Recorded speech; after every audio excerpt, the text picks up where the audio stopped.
Even the sweetest members of the royal family with the most charitable hearts have bad days. And just like other members over the years, the Duchess of Cambridge's dirty laundry has also made headlines. Here are some shady things you may not know about Kate Middleton.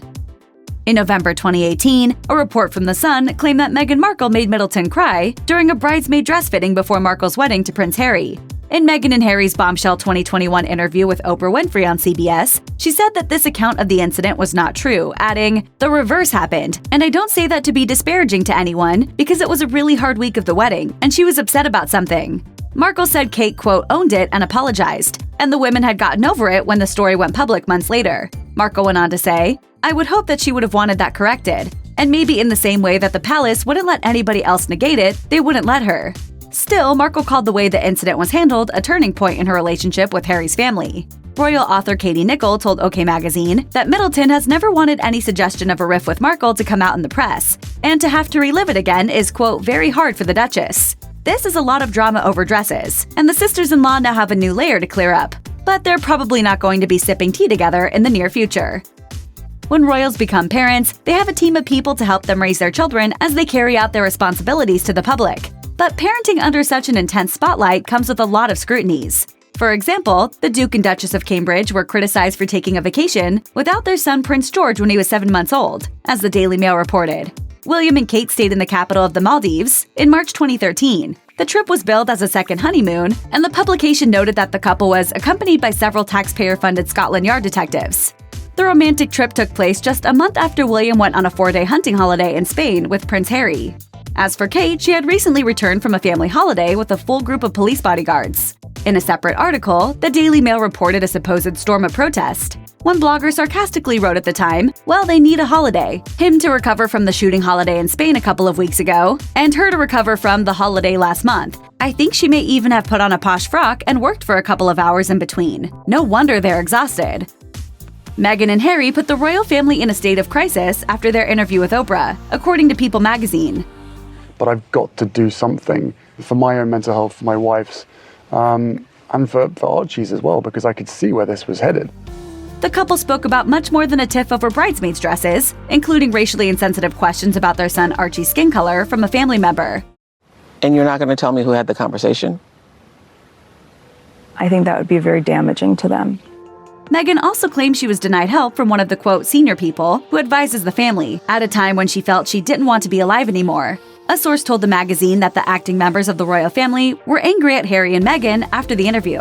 A statement on behalf of Queen Elizabeth read, in part, "There were genuinely mixed emotions and deep sorrow and shock there too. The issues raised, particularly that of race, are concerning. While some recollections may vary, they are taken very seriously and will be addressed by the family privately."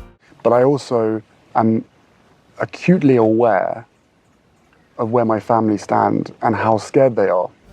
Kate is included in all of this by association, especially because she's the only person who was called out by name in the interview. A source told Us Weekly that Kate wishes she knew more about the mental health struggles Meghan mentioned.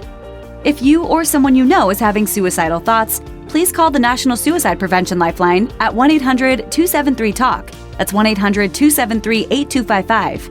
Or text HOME to the crisis text line at 741-741. In the world of the royals, one family photo of a joyous event can cause whispers of shady behavior among the public. When Prince Harry and Meghan Markle released a portrait after their son Archie's christening, body language experts were immediately summoned to analyze the whole family's poses. Alarmingly, expert Judy James told Daily Mail that Kate looked, quote, ready to flee. James added, "With a very relaxed and jolly-looking Camilla down one end of this pose, Kate sits at the other looking oddly self-diminished and prim, with her arms pulled into her torso and a part smile on her face." Of course, the camera could have just captured a bad moment, but Twitter users went farther, criticizing Kate for wearing the earrings that Princess Diana wore in Harry's christening photos on a day that should have been focused on Meghan. According to Express, one since-deleted tweet read, "Attention-seeking at a Sussex family event. Meghan would be roasted for this type of tacky move. Evoking Diana's special moment with Harry at his son's christening? This simply wasn't Kate's role today." Another user wrote that Kate should have lent the earrings to Meghan. Who knows what Kate's intentions were, but she got off easy compared to Prince William, who was criticized by royal fans for having a sour face, and who James said was in, quote, nightclub bouncer mode. The Duke and Duchess of Cambridge's staff at Kensington Palace threatened to strike in 2016, when the charity that manages their salaries threatened a pay cut of about $5,000 a year, as Today reported. The strike threat came shortly after an upgrade to the palace that cost about $3 million, but a former staff member told the publication that people who take the job don't do it for the money, adding, "There's this privilege, this idea that I'm working next to a royal." To be clear, the staff members who were threatening to strike were not the ones who worked most closely with William and Kate in their personal lives, and the strike doesn't appear to have happened. Just because the Cambridges escaped controversy then, that doesn't mean former royal staff members have never spilled the tea about Middleton's disposition. Princess Diana's former butler once told 9 News, "Kate's a lovely, lovely girl. She totally adores her husband, and they're devoted to each other. But that extra something, which you would call the X factor, the magic quality, charisma, it's not there." Middleton doesn't have many rivals, but if someone has made her bad side, it may be for a good reason, like allegedly having an affair with her husband. The Sun originally reported in 2019 that Kate told William that her friend and neighbor Rose Hanbury was to be, quote, phased out of their friend group. The publication was reportedly careful when describing Kate's reasons, but In Touch ran a cover that explicitly stated, "William cheats on Kate with her friend." An alleged source from the original report in The Sun said, "It is well known that Kate and Rose have had a terrible falling out. William wants to play peacemaker so the two couples can remain friends, given they live so close to each other and share many mutual friends. But Kate has been clear that she doesn't want to see them anymore and wants William to phase them out, despite their social status." The Daily Mail reported the story was mere gossip, and the article is no longer accessible on the Sun's website. As of March 2021, Middleton and her sister-in-law had reportedly not spoken directly in over a year, as a source told Us Weekly. The insider went on to say, "Kate and Meghan were never that close, but the reason they're not speaking is because of the rift between Prince Harry and Prince William. It's sad but also understandable, considering William and Harry's feud probably isn't one that can be patched up over a pint." The source added, "There is real animosity that the brothers have toward one another, and that has spilled over to Meghan and Kate's relationship, making it very hard for them to be friends or even friendly. Meghan and Kate are apparently very different people, so there may not be much else to bond over outside of being married to royal brothers. The ladies reportedly never saw eye to eye when it came to day-to-day life in the palace." Middleton's custom Alexander McQueen wedding dress is absolutely gorgeous. It also nearly tarred the reputation of the iconic fashion brand.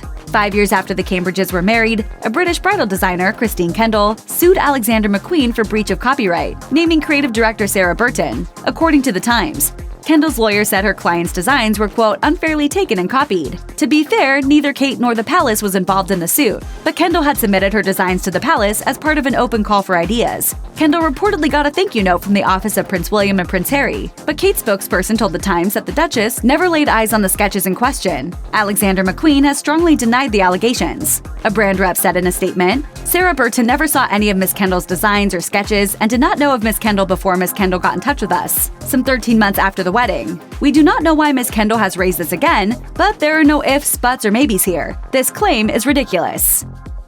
Check out one of our newest videos right here. Plus, even more Nicki Swift videos about your favorite royals are coming soon. Subscribe to our YouTube channel and hit the bell so you don't miss a single one.